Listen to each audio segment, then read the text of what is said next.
One moment. Once again, if you're just joining us, super excited for today's conversation, and we're going to get kicked off in just one moment. So feel free to introduce yourself in the chat. Let us know where in the world you might be joining us from. I'm coming from spring-ish New York City, and super excited for today's conversation. Okay, let's go ahead and get started. Yeah, my name is Rob Rebar. I'm the Director of Events and Marketing at Power2Fly, and we are here to talk about AI in hiring, leading with ethics, intention, and human judgment. Super excited to partner with our amazing friends at Tech Ladies to present this event with Lyndsay Sanborn, and I'll introduce Lyndsay in just one moment. Real quick, just want to display our code of conduct for the event. Lots of legalese words here, but basically to sum it up, it just means don't be a jerk. And if you have any questions, you can always message me in the chat. So feel free to turn your camera on. Happy to see your smiling faces. If you're eating a sandwich right now and want to keep your camera off, by all means, no problem. We will be recording this conversation and sending out that recording in a few days. So the great thing is you don't need to take notes. So just check your inbox in a few days to check that out, or maybe you're watching the recording right now. So hello. You can also write in the chat. Again, not if you're watching the recording, because that would mean you need a time machine. But if you are joining us live, you can write in the chat. We'd love to hear any questions that you have. Also, feel free to introduce yourselves, share your LinkedIn, where you are in the world. We'd love to use this as a networking opportunity. We've got Boston, Nigeria, Garland, Texas, India, really all over the place. So thank you so much. And just if you are a member of SHRM, here is your SHRM code for this event. I will also post this into the chat once we get going. But if you're a member of SHRM, you might want to take a screenshot of this right now. And if you're not a member of SHRM, you can ignore everything I'm saying. Okay, just to tell you a little bit more about Power2Fly, we help organizations attract top talent and retain engaged employees with solutions that simplify recruitment, enhance employee satisfaction, and drive long-term business success. We are a 100% woman-led company backed by Morgan Stanley with over 200 million plus professionals across our network. And we are super excited that we are partnering with Tech Ladies for this event. They are the largest community of women in tech, supporting 150,000 plus women in all areas of tech, including engineering, design, product management, marketing, and more. So feel free and please do check them out as well. And now I'm super excited to introduce today's featured speaker, Lyndsay Sanborn, an AI strategist and the founder of Frame and Forge AI Strategy Studio. Working at the intersection of AI and reproductive healthcare, one of the most ethically and legally complex spaces in tech. Lyndsay's work centers on the core questions every technologist should confront. Who controls the data? How can it be used to harm? What does it mean to build communities with justified distrust? And Lyndsay has built her career addressing these challenges directly. She holds executive certificates in AI strategy, leadership, product innovation from MIT, training in human-centered design from Stanford School, and master's in health policy administration. And she also publishes The Body is the Interface, exploring AI, data governance, equity, and reproductive health. Lyndsay Sanborn, thank you so much for being here today. Welcome to the Power2Fly stage. Thank you so much, Rob. I'm thrilled to be here. And I just want to give a big shout out to Tech Ladies. If you are interested in joining them, they are a fabulous organization and one of the best places I've been able to grow my career and to partner with other women in tech. So, Rob, if it's okay with you, I just kind of want to frame the Yes. conversation a little bit because I think it's going to really change how this conversation goes. So most conversations about AI and hiring and most everywhere else have the kind of the same premise, right? That the premise is that AI is a tool and tools you can pick up and you can put down. tools you can choose to adopt, you can refuse to participate in them. And inside that premise, ethics becomes a question of whether to use the tool or how to use it well if you choose to, right? But AI right now, that premise is really no longer accurate. AI is already in the systems that your recruiters are using, that your hiring managers use every day. It's in the software that ranks resumes. It's in the platforms that schedule your interview. It's in my washing machine at home. Like it's on our phones, right? And so it's arrived in a lot of cases for our organizations and for our job seekers without anybody really deciding to adopt it, right? Like sometimes it just turns on in a vendor update, or one of our staff members starts using ChatGPT to help their workload, right? And so, like new features get enabled all the time in platforms that you've had for years. So AI is no longer a tool. It is really the condition we're all operating in. And those conditions, that AI has almost totalitarian access to our lives because it's in every technology that we touch. And for me and for a lot of people, that fundamentally changes the ethics of how we engage with it. And the condition of AI that we're operating in, you all know this because you see it. It's not neutral, right? So I'm going to spend just a couple of minutes kind of like level setting in plain language, like what AI actually does. Because I think, especially when we're talking about hiring, when we're talking about ethics and bias, it's really important to understand how AI is in itself a bias tool.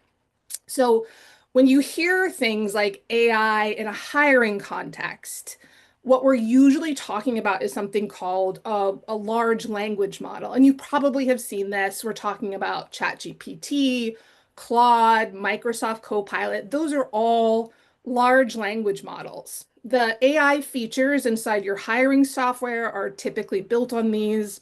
And the way these systems work, really at the simplest level, is a lot more complicated than this, is that they take an enormous amount of text from the internet and from other sources, and they learn what usually comes next. These are prediction engines. They use statistical probability to anticipate the next pattern in the data that they're seeing. And that is their whole job. It's predicting what comes next based on what came before, right? So if you have ChatGPT on your phone or if you have it up in a browser, I would love for you to ask it a question. And it can be in Claude and anything. And just ask it, give me a random number between 1 and 10. And when you have that answer, I want you to drop it in the chat. I'll give you like a couple of seconds. Let me open the chat so I can see your answers.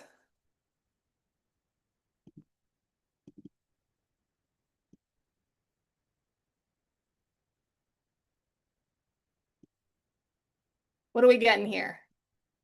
We're getting 7. Oh, we got a 2. We Oh, got a that's 2, new. but we've got about, especially I'll just read this for folks who might be watching the recording. We've got 4 7s. No, almost all of them are 7s, except 1 2 that snuck by. Elizabeth, you must be lucky because you got the 2. So the question was, if you put into any kind of generative AI platform, give me a random number from 1 to 10, what does it tell you? And almost everything here is a 7. Yeah, we got Yeah, another more 7s coming in. So go, absolutely. Lyndsay, what does that mean? Rob, so what this tells us is that it's not thinking, it's not being creative. It's using prediction based on patterns that it's seen before to generate the answer it thinks that you're looking for. And when we look statistically across people, not large language models, when you say, give me an answer between 1 and 10, the answer typically is 7. And large language models know that this is the prediction and this is the pattern that people are looking for. So when I say that AI is not neutral, it I want you to think of this, right? It's predicting what the large patterns that in the data that it's used will want it to say. So to predict what usually comes next, right? The system has to privilege what came before. And the most common patterns, the most frequent examples, that voice shows up the most in the training data. So when you ask one of these questions to ask one of these systems, sorry, to evaluate a resume or rank a candidate, it's reaching for the version of that thing that it most often saw in its training data. Whoever showed up most in the data, the system learned from that version and treats it as quote unquote normal. Everyone else is seen as a variation, a deviation, and an edge case. So if you ask a large language model to look for the most common number or a random number between 1 and 10, it's going to come 7. And it's the same thing for your candidates. If you ask it to look for the best candidate, it's going to look across past patterns of who the best candidate was, not who the best candidate is in your pool right now. So, and most people think that, oh, well, it must be a flaw. But this is not a flaw in this specific tool. That's what these systems are really built to do, and they can't work any other way. The architecture itself like centers the dominant pattern. Now, when we think about what this means for hiring, whose voices show up the most in these data systems that the large language models learn from? Whose resumes were the models trained on? Whose career paths, look like the pattern the algorithm treats as normal? Almost always the answer is the same. People who already had access to education, to power, and to wealth, people who already had visibility, people whose paths through education and work were considered, legitimate. And so the people that fall outside of those patterns are typically women, people of color, people who are disabled, queer and trans people, neurodivergent people, immigrants, people who took non-traditional paths or who were caregivers for an extended period of time. Those are not edge cases to the algorithm. They are deviations that the algorithm needs to flatten in order to give you a prediction of what should come next. So we often think like, oh, we can fix this by training the model with better data. And that helps. And, we think about, well, we should hire, more diverse engineers, and that can help too. But I want to be clear that bias is not a mistake in large language models. It is the mechanism. So every one of these systems generates an output. It is performing a centering operation, and the dominant pattern wins every time. So what we do with AI is structurally and by design going to marginalize and not surface candidates who are outside of this like white, hetero, cisgender, male traditional experience.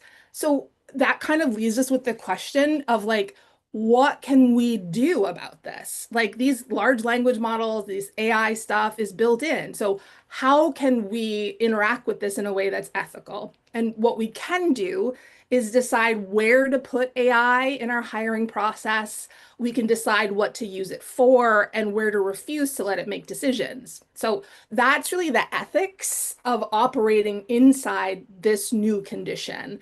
And that's really what I would love for our conversation to kind of walk through and discuss for the next like 45 minutes.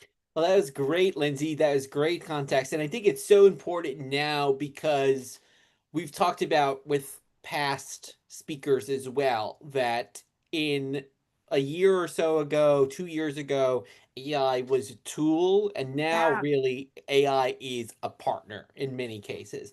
People have moved it from, oh, it's a nice to have to something that is very integrated, not just into our daily lives, of course, but into our work lives as well. And I think we have folks on the line who are both on the hiring side and people who might want to be hired. So I think it's great absolutely. that this is coming from both ends. And I'll take you up on kind of the last thing that you mentioned there for my first question for you, which is when AI is used in hiring, when should AI when AI is used in hiring, when should AI not be used at all? Are there Yeah. times when we completely want to avoid using it? So when I think about it, when I sit with that question, I think about it in like three places, right? So the first for me is AI should not be used anywhere like a decision requires judgment about a specific human being in front of you. remember what these systems do. They are pattern matching machines. They are good at finding what looks like what they've seen before, and they are structurally bad at holding the specifics of a person who doesn't look like the pattern, right? So the candidates AI gets most wrong are the candidates whose value lives in what makes them different. And that's often what makes our teams really awesome. So the career changer whose, previous work makes them a better fit, they may not get picked up, if their resume doesn't look like the system thinks it should. The person who has been doing caregiving, whose skills are a bit different on a resume, or there's a gap, or the veteran, and I see my veteran people here in the chat, the veteran translating military experience to a civilian role. The people you say you want to hire are exactly the people in the system that will be filtered out. So you have to really be intentional about where you use AI around like specific people that are sitting in front of you. The Hmm. second for me is like anywhere the consequence of being wrong are born by someone who has no way to challenge the system. And this is often for most job seekers. So a candidate who's like rejected by an algorithm will rarely know why or if it was even rejected, if they were even rejected by an algorithm. So they can't appeal and they can't see, there's no transparency into the tool. So if your tool is making a decision a candidate can't contest, like for me, that's not a hiring process. That's a filtering process. And one that you should be really upfront with and clear about with the people that are applying for your jobs. So and then the third for me is anywhere your organization has not done the work to know what it actually values in a hire. So, like we talked about, AI optimizes for whatever signals you give it. And if you haven't named what you're looking for in plain language, or if there's confusion amongst your team or your organization about your values, like the algorithm will find a proxy. And that proxy, unfortunately, will almost always be something you never want to say out loud. You never want to say, we only want white, male, cisgendered, able-bodied candidates, right? And that is the default for systems who aren't given clear direction. Hmm. Yeah, I think that's so interesting to take into account, and this is why we always say here at Power to Fly, and anyone who is a job seeker that's listening, it's not just about the applying. Yeah. That's, we have these networking events all the time. We have monthly job fairs. We always encourage people to attend those as well, because you might be getting your name in with a recruiter in a different way outside of these systems that might be filtering you out. But if you are meeting with a recruiter in a breakout room at a virtual job fair, or that recruiter sees your name and your experience on a list of 200 people that came to a networking event, they're going to go, oh, I'm going to look at that person. And maybe you even got flagged in the ATS at some point, Yeah. but they're going to take that extra time. So I think that's super important to do. And the other thing we hear all the time that you just commented on, Lyndsay, is, I mean, the question we probably get the most is, are you using AI in the recruiting process? And of course, almost everyone is, but I like that you just said, like, it might be as simple as stating that in some way, just as we're stating other super important facts when you're applying, just saying, okay, we're using AI, this is how we're using it. And then I think, if at least if that's out there, people won't have that question that's coming up all the time. And like AI should never be a dirty word. I think we Hmm. treat it like, well, if people know about it, then we're not good at what we do. And it's like, no, we have to be transparent that we're using it. We know job seekers are using it. We know you as hiring managers are using it. Like, let's just call a spade, and let's be honest about it. Yeah. So I want to talk, because your background doesn't Yeah. always, you when you look at your background, it's like, well, how does some of this apply? So what lessons from the reproductive healthcare data privacy world, which is obviously very different than, some Yeah. other corporate worlds, how should hiring teams apply what you've learned there to how candidate data is stored, how that data is used, and potentially, in a worst case scenario, weaponized? Yeah, so I love this question because yeah, it's like a little weird to have like reproductive healthcare like AI specialists on here. But I have spent like 25 years working in reproductive health where data is criminalized, it's not abstract, and like a medication record can become evidence in a criminal case and a search history can show up in like a subpoena, right? And so the data we collect about people in reproductive health is data that in the wrong hands can absolutely ruin someone's life. So when I look at how hiring teams are storing and using candidate data, I see patterns that reflect a lot of like best practices within reproductive healthcare data. And I would love to talk about those, like how those lessons like transfer directly. So the first kind of thing that I see the pattern is that compliance to regulation does not always mean safe. So in healthcare, in our organizations, we point to a law called HIPAA, and that and assumes that all of our healthcare data is protected. That's the law that kind of governs how health patient data is handled. And most people hear HIPAA compliant, like we go to the doctor, right? And we go, oh, they're HIPAA compliant, so our data is private. And honestly, that's not what HIPAA does. HIPAA sets standards for how data is handled, but it is never a shield against subpoenas or exposure. So it's the framework to comply with them. And I think the hiring equivalent is like the EEOC compliance or the SOC 2 certification on a vendor's website or an AI vendor telling you their tool has been audited for bias. Those are floors, right? They're not ceilings. They tell you a vendor met like a baseline kind of clearance, but they don't tell you when a government changes, when a state passes a new law, or when the vendor gets acquired, or when a court order, God forbid, the vendor preserves every record that you have, what happens with that information. And so, like that last one is really not hypothetical. If you follow the news, right, last year, a federal judge in New York ordered OpenAI, the company that makes ChatGPT, to preserve every conversation end to end that the system ever had typed into it, including conversations that had been deleted. That's terrifying. It's absolutely terrifying. So OpenAI fought this order and it lost. So the court was ordered that it was ordered to preserve 20 million of those deleted conversations.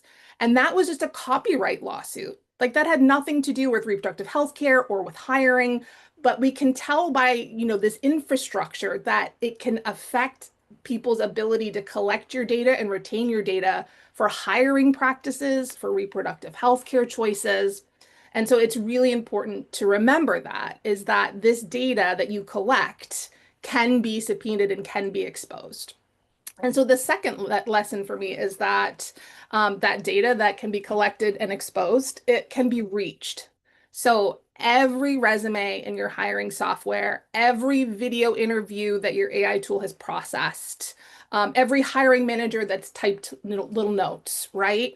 That is sitting somewhere on someone's server that is outside of your organization. And it's reachable through legal discovery, it's reachable through data breach, and it's reachable when a data vendor changes their terms of service or gets acquired by another company. And so the question when I think about this is for hiring teams, you shouldn't be asking whether the data is secure. I mean, you should be asking that. But the bigger question is what would happen to the candidate if that data became public or ended up in the hands of someone we didn't anticipate, right? So if you can't answer those questions, then you don't understand your own data practice well enough to defend it, and AI is a risk for you. And the third lesson is really the one that I think hits close to home for me is that the people most affected by data bias and exposure are the people that are least likely and able to push back, right? In reproductive health, the patients with the most to lose from a data breach are the people with the least power to demand better systems. And people who are undocumented, survivors of violence, queer and trans people, or navigating criminalized care, the systems are not built for them to be able to surface these harms. In hiring, it's often the same pattern. The candidates whose data is most likely to be misused, they have the people in protected classes, these laws don't actually enforce in the same way that we would like them to. And those candidates are the least like able to walk away from a process or hire a lawyer when something goes wrong. So for me, the test for whether your candidate data practices are good enough is whether they pass, is not, I should say, not whether they pass an audit. It's whether you would be comfortable sharing that data at like not sharing it, but being able to explain to a candidate who was rejected exactly the data that you collected, where it went, how long it was kept, who else can see it, and what would happen if it leaked. And if that makes you uncomfortable, then you have a lot of work, right? Not that you shouldn't use AI, but that you have a lot of work in understanding how AI is actually shaping your hiring decisions. Yeah, I think a lot of this comes down to, even the previous point I was just discussing in terms of transparency, where I think it would be so helpful both for company employees as well as people who might be applying for roles to have this is how we're using Yeah. AI at the company. And we talk a lot about people were kind of forced, but strongly encouraged to jump into like the deep end of the pool of AI before a lot of these Yes. safeguards were put into place. So in some cases, people might have been putting sensitive data into Yes. AI. They had no idea. They were like, I'm just going to put this in. Nobody told me otherwise. And now it's living in these systems. So I think educating Yes. your team first and foremost, this is what you should put in here, this is what you shouldn't put in here, Absolutely. having those conversations, especially now as we're kind of moving into the next step of AI, is super important. Yeah, absolutely. I think one of the most powerful things that organizations can do is put a template together and say, this Mhm. is the tool that we use. This is how we use it. These are things we never use it for. This is the data that we never input in it, right? And so that is so important at organizations. Yeah, and we often, I think, the case too, we kind of use AI as this blanket term to cover all these things, but all Yeah. AI platforms are not created No, equal. Like there are different, there's certainly some of them have done the homework behind the scenes to have some of these protections and others have not. So I think doing absolutely. your research there and then making it clear to your teams, like, hey, we're all using this one platform, like, and Yes. having that there.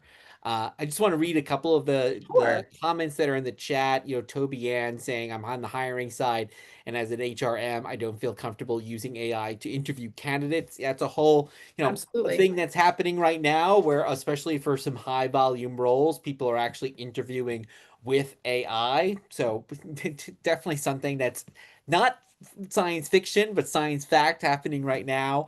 I love what also Jennifer saying, AI should be the assistant, not the one making any final decisions. This kind of makes me bring back to the days of before AI, you would want to have an inclusive Yes. panel of people interviewing folks. So, if you're interviewing a woman, do you have a woman represented in your interview panel as well? And some of that I think might have been falling by the wayside as AI has kind of come in and replaced that.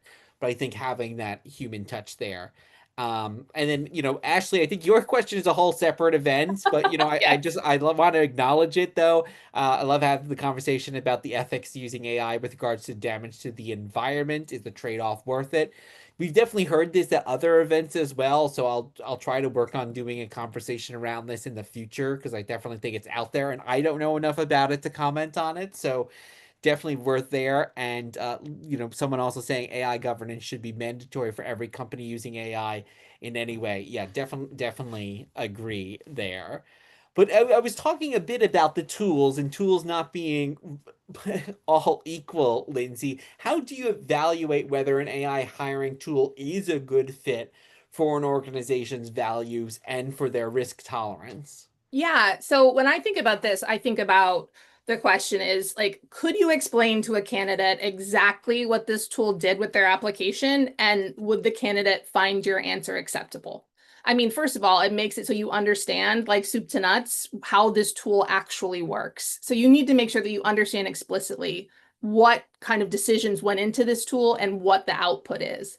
So most hiring teams can't answer that question. Most people at organizations in general, it's not even about hiring teams. But so that for me is not a small problem. That is the problem. So if your team can't articulate like what a tool did, or you don't understand what the tool is doing, and if there is bias, you don't know that the bias is even happening. Like you don't have governance over that AI. You really have like an outsourced decision that you are not in a position to defend. So what I do is with my clients is I look at the data, like where does it go? Where does it live? Who can see it? And whether the candidates even know that there's AI even happening. I mean, that's another part of this. Like, is this kind of an AI that lives in the system that doesn't alert somebody that AI is being used? So you need to understand like the transparency. And a lot of tools won't even tell you that they have AI. They'll use terms like machine learning or natural language processing in their data privacy agreement. So you need to know if the tool has AI, and that can be difficult.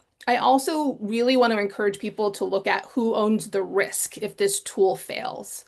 So if the tool produces like a biased shortlist that costs you like a discrimination claim, and that's not fiction. Like that happens. That's happening right now. Like who is accountable?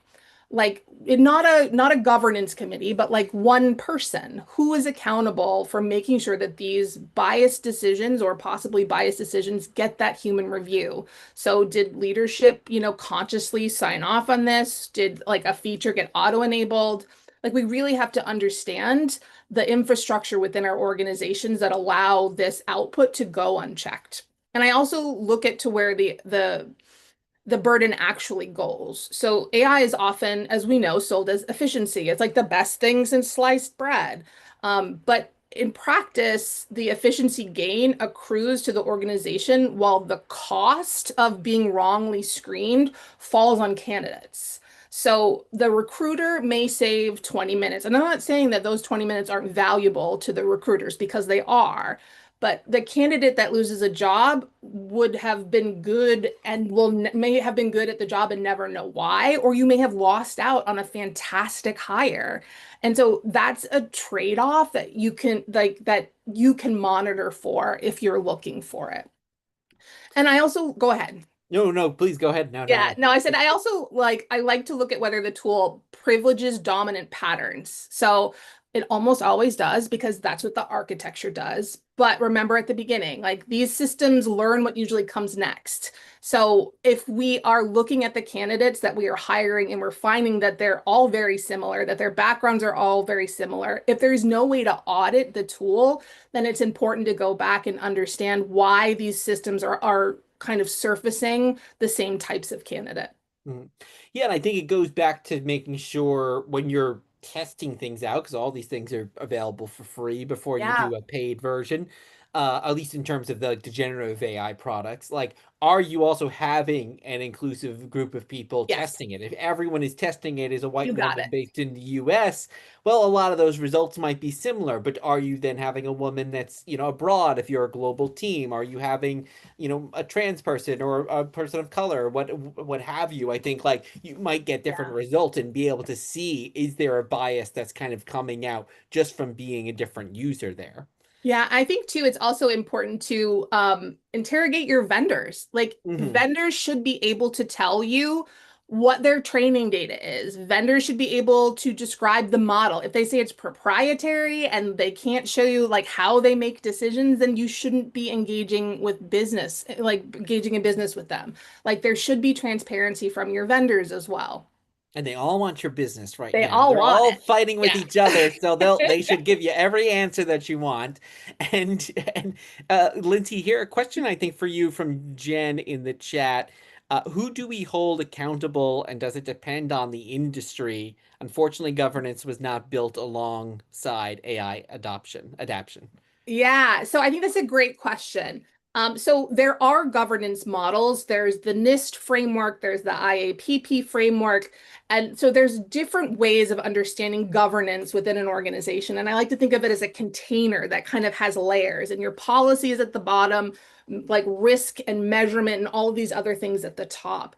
And you really can't overlay governance onto organizations because it misses the point. Governance about tools should be specific to the environment and the risk profile that the organization is in. So if I'm a hiring manager, I would like in my organization, I would want to make sure general counsel is involved in any AI decisions. I would want to make sure my tech department is involved with any decisions. I want to make sure my director of DEI is involved with with my AI decision. So it doesn't have to be necessarily the same at every organization, but you have to have one person, not a governance committee, because we all know how committees work, right? No, everybody, nobody can make a decision.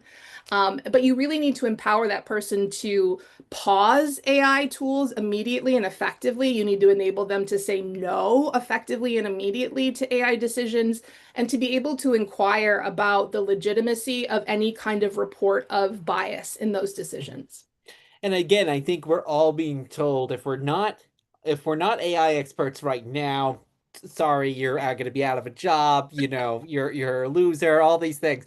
So like, but that's not true. Like we No. need to also take this pause at this moment. There's kind of this pressure that if we're not adapting to a certain system right now, like we're behind the times. But I think we all need to take this hard look that you're advocating for before we kind of jump into the deep end of the pool, and also before we potentially make ourselves or even an individual person on the team Yeah. liable for some issue that might come along. Absolutely. And I would like to point out, I don't think we're behind the times. Like, I really don't. Every organization is struggling with this. Like, you Yes. are exactly where you should be. Nobody has gotten this figured out. Like, we are all brand new to this. And so part of the process is figuring it out within your organization and doing it collaboratively. And then also it's changing all the time too. So Yes. what might be at one day cutting edge is going to be behind. What one day is compliant might not be Yes. tomorrow. So we also need to kind of keep an eye on that. And also, if there's podcasts, if there's places that have legitimate news about these things, like investigate that, read Yeah. that, see what's happening in the industry.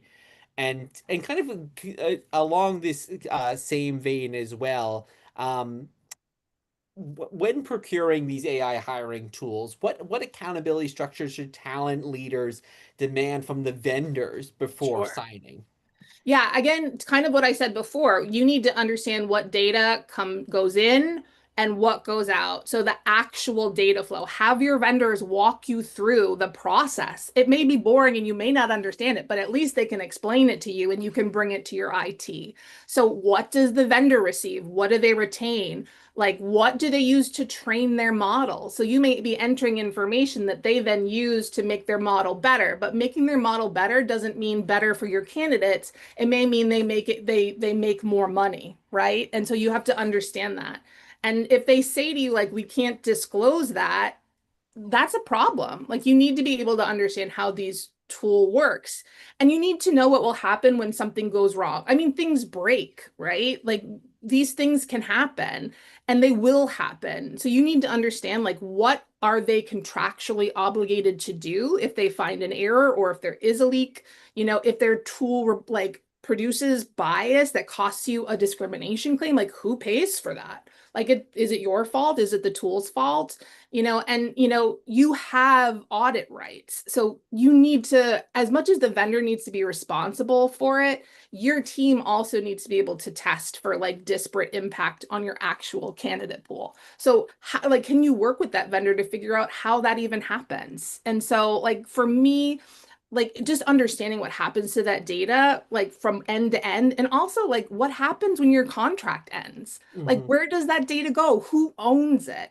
And oftentimes vendors will make money off of your data twice, once by your subscription fees as an organization and second by selling the data to data brokers. So are they selling your candidates data and making money and possibly injuring those candidates because their data was leaked? I hadn't even heard of that, so that's, yeah, Yeah. very interesting and definitely something to ask about. And we touched on this a bit before, but I'd love to get in deeper. So when you're designing a hiring process how do we design this hiring process that is keeping humans meaningfully in the loop without sacrificing the efficiency gains. Because one thing I'm sure any recruiter who's watching this right now or is going to say is, well, I used to have 100 candidates for a role and now I have 1,000. Yeah. So there's no way I can't use AI to go through Yes. this. And also to any job seekers who are listening, if you're using a system where you click a button and it applies to 1,000 roles at once, maybe don't do that. Because when you apply to the role that you're the best fit for, and other people are doing that, your own application is going to get buried. So Yeah. don't rely on those tools. But we do need AI for these efficiencies because I know recruiters, talent professionals out there are being swamped. But at the same time, like we all, I'm sure everyone, even if they're swamped, acknowledge that they still have to have that human touch in there. So how should we approach this? Yeah, I think I want to back up a little bit. And first, like, there is a version of human in the loop that is pure theater, right? And Hmm. so like a recruiter like clicks approved on a list of like Yes. 50 candidates, or like you rubber stamp like a phone screening recommendation.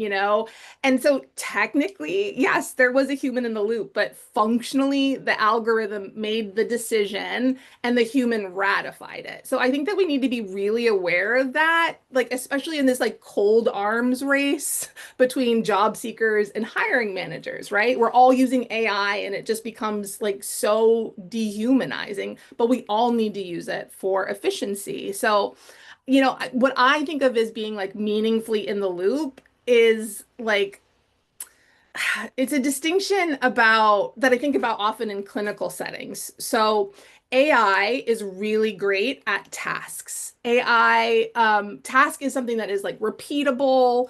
It has a process, it has defined output and a measurable result.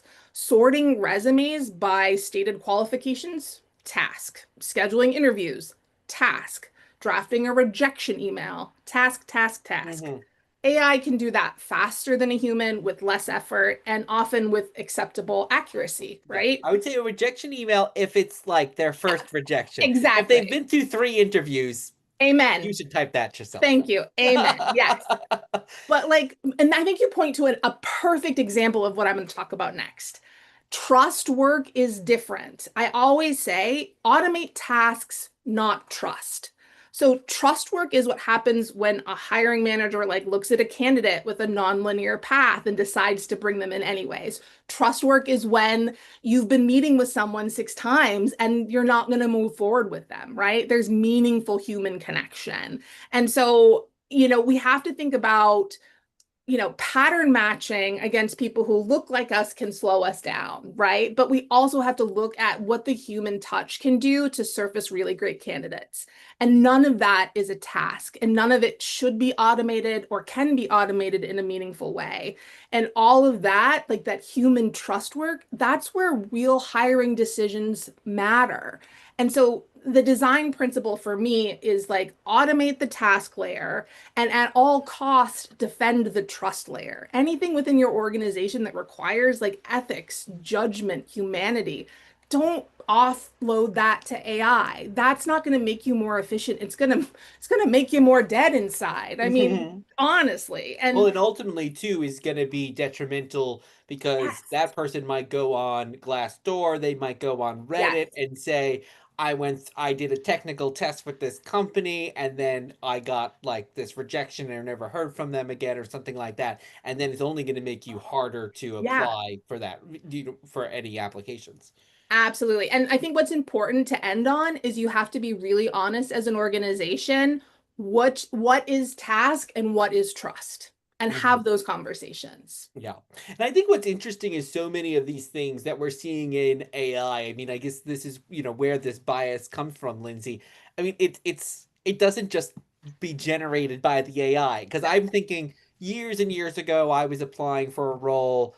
I met with the board of directors. I went through 3 interviews and the rejection I eventually got was like a standard form letter. No one gave me a call. That was 15 years ago. It was before AI existed. Yep. Someone just had like a form. So this has always been happening. Now Yeah. maybe it's happening more easily because of this, but these things, these biases, these bad traits aren't coming out. Just the AI is not creating them. They are No. being created by a person. Yeah, absolutely. And how should organizations build their AI systems for communities with legitimate, historically grounded reasons for distrust in institutions?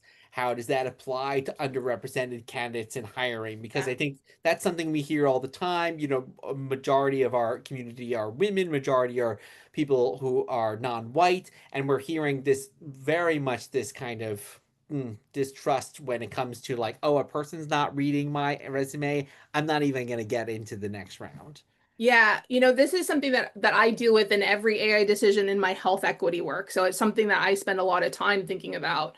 And in the communities that I serve and that we all serve on this webinar, like distrust of institutions is real. It's not imagined. This is a systemic marginalization of people of color, BIPOC people, women, trans people, you name it. And so this is a real systematic thing that is happening. And you look at large swaths of history and you can see that pattern and you understand why it now appears in these pattern recognition machines. And so the distrust is appropriate given what institutions have actually done. And I just want to say that up front, that this is not a vibe. Like this is Mhm. something that's, really happening. And so I think about it the same way in hiring, when we're looking at candidates who are non-traditional and they're bringing up, when they're calling out bias AI or being uncomfortable with AI, like they are bringing pattern recognition of their own, which is a lifetime of evidence and a lifetime of being oppressed. And the pattern recognition, I want people to remember, like your candidates and your people saying like this is bias, this isn't good, is more accurate than in algorithms. I think we get this idea that, oh, AI is fantastic and neutral and it's going to remove, but I want people to listen to the people Mhm. that they're seeing and that are on their teams. And so AI by design, we've talked about, like centers the dominant pattern. That's what the architecture does. And you are, with a hiring system, you're kind of bringing that to scale if you're not articulating the opposite of what that paradigm should be. So if you're not saying like, we want to surface people that have a different career path, we want to service people that don't have traditional, skills or things that we might be looking for, but we value as a team, that's something that you can do, is making sure that you are clear with your values and your ethics, and that, equity is not a work stream. It is not something you kind of add on top or at the end. I really would encourage you, if you're building any AI systems or you're getting a new vendor, have people who could be disproportionately affected by these tools come in and audit them Mhm. for you and say and point out like what could be disparaging, what could influence bias, what is the language that the tool is using that may other people, like really having the communities that are most affected be at the center of your decision making about these tools is incredibly important, and not Yeah. just at the end, as a layer. And again, these are so many things that apply not just to AI, but across the Yes. board. I mean, I remember when we did an audit of some of our registration pages by having, a neurodivergent expert come in and say, well, you've got two fonts on here or, Yes. different colors. It's hard to see from, so like these aren't just things for AI. It really No. goes across the board. Yeah, but And the thing with AI is that it scales, right? yes, yes. So that's the concern, right? Is like, yes, these are human traits, and that's why we see them in AI, and it's so easy to let them run free when they're at scale. Hmm.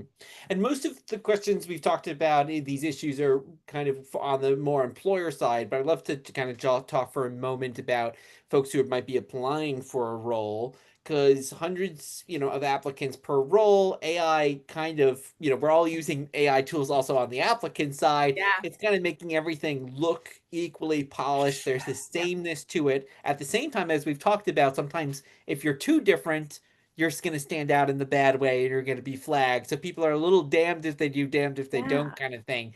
So, how do you differentiate yourself in this age of AI where everything is kind of making your resumes, your cover letters feel very similar?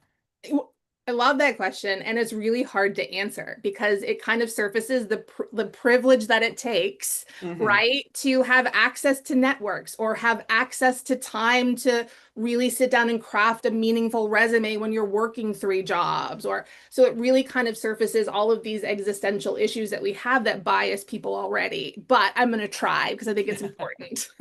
So I think one of the things that we can do as job seekers to kind of get around the AI stuff is make yourself searchable for the work that you want to be known for. So if you want to be hired for AI strategy work, start posting on LinkedIn, like comment thoughtfully on other people's posts, start a Substack, like do thought leadership, like write your own experience and your own kind of view on what it is about the industry that you're trying to get into and look for. Because a hiring manager is going to look at that and be like, wow, they've spent a lot of time thinking about these things, and that can differentiate you.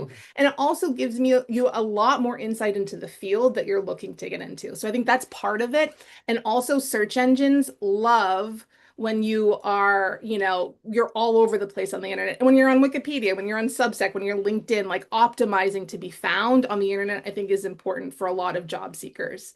I think we've talked about this before, like replacing cold applications with warm conversations. Again, that privileges people that can get to these warm conversations, that have the time and the resources and the network. But like you said, like the hiring work is human work. And so being able to have that one-to-one human connection with someone, I think is incredibly important. And just talking with the people that they may not be hiring, but are in the industry is incredibly beneficial. And then in your resumes, like if you're going to use AI, don't have it write AI, like don't have it write it from beginning to end. Like use it as a thought partner. Write out your resume, write out your cover letter, and then put it into, ChatGPT and say, how can I make this better? Right? Mhm. What did I miss? What should I highlight? And use it as a thought partner instead of like a ghostwriter. Yeah. Like that is like for me, one of the biggest things is like AI, and someone said this in the chat, it's a partner. It's not, it shouldn't replace like human judgment. So I would also say that I want to have a lot of compassion and humanity for the people that are looking for work right now, and also for the people that are, swamped with all of these resumes. So just having that compassion and that humanity around both sides is super important. Yeah, I totally agree. And I think because people are getting so many, again, sometimes lots of resumes for roles you might not be even a fit for, and some of Yeah. them aren't even people. They're your I robots that are sending know. things out. That's a whole other, again, and a whole other No. conversation. But that's why it is so important. And again, yes, as you said, like this takes time to do, but like if you can shoot someone a LinkedIn message and just say, "Hey, I applied for such and such role. I'm super excited about it. Just wanted to let you know." Like that shows that you're an actual human being, that you also took the time there, like, Yeah. and that can resonate and have that ripple effect, because then they're gonna go, "Oh, look, who was that Rob? Let me go find his resume." Right? Um, so yeah, it's hard. It's So hard. we're definitely not saying it's easy, but as we start to kind of wrap up, one other question I just wanted to ask you, Lyndsay, was what should professionals do when organizational leadership is resistant to prioritizing ethics in AI adoption? Again, sometimes they're prioritizing the speed of Yeah. adoption over the ethics of adoption. So what next step should folks take? Well, I think that's really hard. Almost impossible to change work culture immediately, especially when things such like existential as ethics come up, right? Like we Hmm. have like I am a social justice leader. It's very important to me. And so we kind of tend to focus on these existential questions. Like a lot of organizations I talk to are like, we're not going to do AI. We're not doing it. And you have to be like, well, it's already in your CRM, or they're like, well, we can't do it because of the environment. Well, it's still in the CRM, so we need to have good decisions about whether or not we're going to use it and how we use it. So I tend to this isn't fun, but there's a scary part of AI, right? Like if you're opposed to the ethics, it's very likely that this data that you're collecting could be used in a lawsuit. Like if you're not concerned about the ethics of it, you should be concerned about the legal posture of it. And so oftentimes that's where I start with people is like you have all of this data, it's very powerful, and if something were to happen to the organization, you are at risk. And that does not center the people that are harmed. And I hate doing that because I think you should always center the people that are harmed. But oftentimes, that's what you need to do to get an organization to kind of slow down and say, whoa, we haven't we don't have a container or a playbook on how we make good, repeatable, and defensible, decisions about artificial intelligence. And that also costs a lot of money. If you're buying tools just because they have AI in them, that digital footprint in your budget can be huge. So Mhm. coming at it from like, I hate to say it, but like from a regulatory standpoint, from a monetary standpoint, like pushing people that way can almost be more fundamentally successful than the ethics of it. But you can still get to the ethics through those kind of other pathways. And that's what I really work with my clients on is like building that governance infrastructure with people to surface all of the problems that could happen with AI, all of the people that could be harmed, and how can we then center those voices in the decisions that we make.